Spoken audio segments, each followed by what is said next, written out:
জয়গুরু বন্দে পুরুষোত্তমম পরম প্রেমময় শ্রী শ্রী ঠাকুরের চরণে সহস্র শত কোটি কোটি প্রণাম। প্রণাম জানাই পরমার অধ্যায়ী জগজ্জনী শ্রী শ্রী বর্মার চরণে।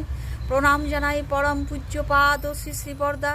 প্রণাম জানাই পরম পূজ্যপাদ ও শ্রী শ্রী আচার্যদেব। ইষ্ট পরিবার প্রতি প্রত্যেকের চরণে সহস্র শত কোটি প্রণাম। আমার ইষ্টপান দাদা মায়েদের সকলকে আমার জয়গুরু। আমি মাতৃ সম্মেলনের প্রথম শ্রোত পাঠ পূজনীয় সাধনাদি রচিত প্রার্থনা করার চেষ্টা করছি। আমার ইষ্ট, আমার আদর্শ, আজ থেকে আমার জীবন তোমার বৃদ্ধি আমার বৃদ্ধিকে স্পর্শ করুক। তোমাকে প্রতিষ্ঠা করাই আমার জীবনে সর্বপ্রধান ব্রত হোক। নারী নীতিতে তুমি বলেছ, তুমি কল্যাণী রূপে, সতী রূপে, নারী রূপে আমাকে আমার বৈশিষ্ট্য বর্ধনশীলা দেখতে চাও।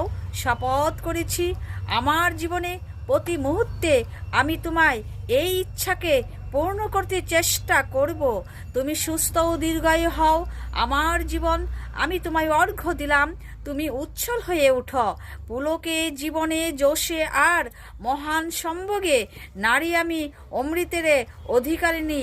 আশীর্বাদ করো যেন এই অপরত্ন অমৃত দিয়ে নিপীড়িত, ব্যথিত, কর্মিষ্ঠ, আদর্শ, অনুপ্রাণ নরকে আমি অপূর্ব প্রাণের স্নান করি তোমার এই দিকে তাকিয়ে আরও এগিয়ে দিতে পারি। তুমি আমাকে ভালোবাসার অধিকারিণী করেছ।